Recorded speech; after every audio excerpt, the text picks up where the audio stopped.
What compelled you to run for Senate? Meaning you've seen your father fighting to uphold our republic and our Constitution and so on, which has been an uphill battle, right? What made you want to do this? I think worry and concern over the size and enormity of the debt. We've been doing this for a while, but things are really getting out of control now.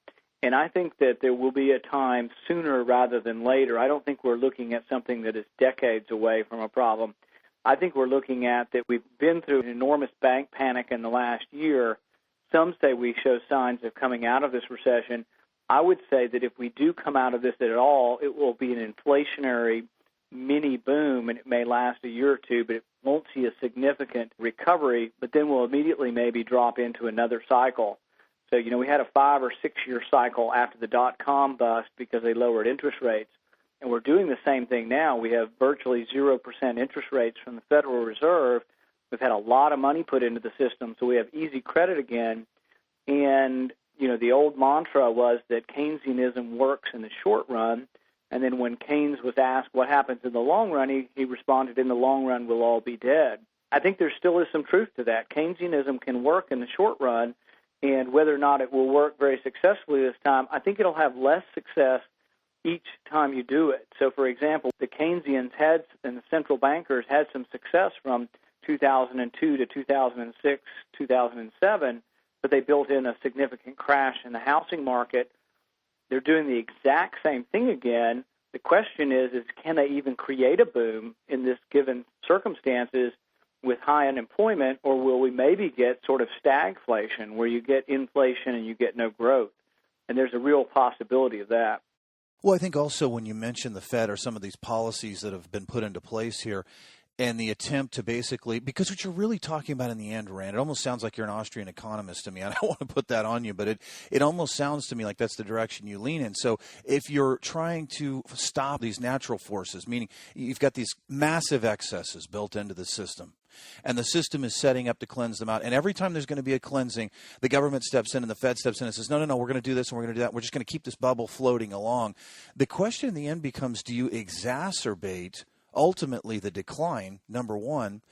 And then number two, looking at the Japanese model, they're saying, well, yeah, the Japanese tried to do this, right, Rand, because they had, 2 decades of their stock market plunging within various counter-trend rallies. But really, what did it do? Top to bottom, down 85% or so. And they're still down massively from their highs today as we speak, even with the rally. So why would the United States feel like we can have that one downward motion and then have this bounce, and everybody's so euphoric now. They all feel like, well, that's it. We're done. The bear market's really over. We're not going to go. We're not going to break those lows, and everything's going to be fine going forward. I mean, that's just not based in reality, is it? Well, the real question is, and my father always points this out, is do you want to take the predictions and advice of the people, none of whom saw what was coming? They all were giving us rosy projections in 2005. They were all predicting real estate prices continuing to rise at 10% a year. And these are the same people we put in charge after the calamity. The Timothy Geithners and the Bernankes were dead wrong for 4 or 5 years. So what did we do? Reward them with another 4 or 5 years to be in charge and do the same policy that got us into this fix. So it makes no sense whatsoever. But I think investors are smarter than most politicians, and investors will see through this. And I'm not sure they'll be able to fool the investment community out of this lull, just with their empty words and easy credit and low interest rates again. When you talk about auditing the Fed, or your father does, obviously some people have joined in with him. We've had Congressman Grayson join in, who's been on the show, Congressman Paul, to get the audit done. We've had Congressman Stearns join in. So what about this idea of auditing the Fed and getting this passed? Meaning, in the end, is this going to be watered down? Is that a worry that you have, that in the end this bill doesn't really get to be a full forensic accounting and really uncover exactly what the Fed is doing and what's going on over there? I think it will be a good first step forward and put a lot of sunlight on things that have been going on at the Fed. They bought $2 trillion worth of assets or debt in the last year, and we have no idea what was purchased. We're told that 40% of that debt that was bought was used car loans and bad home loans. These are things that none of the rest of us would buy. And so I think letting us know what the Fed is doing and giving proper chastisement to what they've done will be a step in the right direction. There is a chance they water it down and we don't find out any of that information. There's also a very real chance that Audit the Fed gets tacked on a bill that gives the Fed much more power, and that most of the good conservatives like my father will end up having to vote no because it'll be tacked onto a bill that's so harmful that the overall bill weighs down even the good. Let's talk about the bailouts. And I mentioned Congressman Stearns. I'd like to play a clip from an exchange that he had with former Treasury Secretary Paulson, because I can't just bring anybody on the air to comment on this, but you're sort of uniquely qualified. And Mr. Paulson, I hear your pain when you said you're just pained to be on that side of the table answering the gentleman's question. But isn't it true that Goldman Sachs benefited from AIG bailout? They got $13 billion and was the largest recipient of the public funds from AIG. And in fact, creating the collateralized debt obligation, the CDOs, form the basis of the current crisis we have today. But while you were CEO of Goldman Sachs, you were an active part of that business. So my problem is when you say you're pained by AIG, I go back to your bait and switch when you came here into Congress and you suddenly decided instead of buying the toxic loans, you're going to go out and start to give money to these people. So if you didn't have any credibility on the bait and switch, how do you have any credibility today to come before us and tell us that you're pained by AIG? Well, let me respond. Do you understand the credibility you have? You came here, you said in this 2.5-page bill that you wanted $750 billion. Then immediately after you got approval from Congress, you changed it. You baited us on, then you switched it, and then you started giving money to these institutions, the top 15 institutions, when all these people who had the loans, you could have worked out a homeowners equity plan around this country to help the people who are actually having their homes foreclosed. And you're helping AIG and you're helping Bank of America and you're bankrupting Lehman Brothers, who was your biggest competition. Isn't there some point you should have recused yourself and said, you know something, all my buddies in Goldman Sachs are over there. You know, I really feel that I shouldn't be making these decisions to make Lehman Brothers go bankrupt, that I really should recuse myself.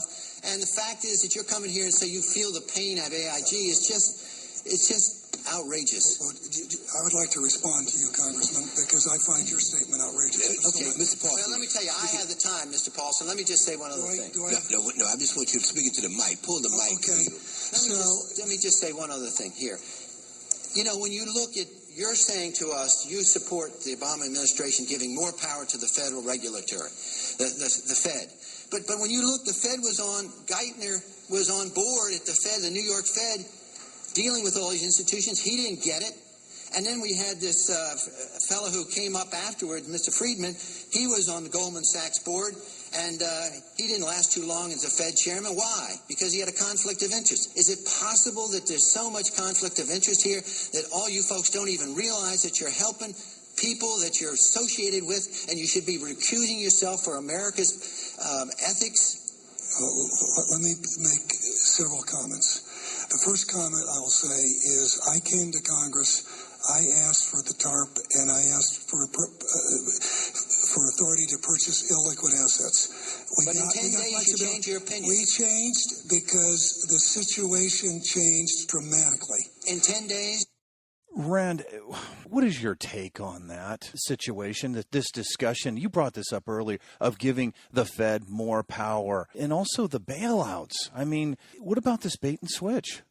Well, I think one interesting thing he brings up, and I think this is what will intrigue a whole new set of people who haven't been interested in auditing the Fed, is that if people were personally and financially profiting off of this system, and obviously people do, somebody's selling and buying these bonds, but when you have a whole bunch of money dumped into the system and all of a sudden looks like Goldman Sachs is, making $13 billion off of the trading, I think the whole idea of that and shedding some sunlight on that is something that may drive the debate more and more as they see people who are individually profiting off of the calamity of this system and doing it with taxpayer money. I think people will be interested in that. And what about the idea of giving the Fed more power? Because I can tell that you're not a fan of that, and neither is your father. Absolutely not. One of the things I hear him say, which I really enjoy, is that, we do need more regulation over the economic system, more regulation of the Fed, that is. And the Fed is really what's interfering with the marketplace, and we need more restraint on the Fed. So absolutely right.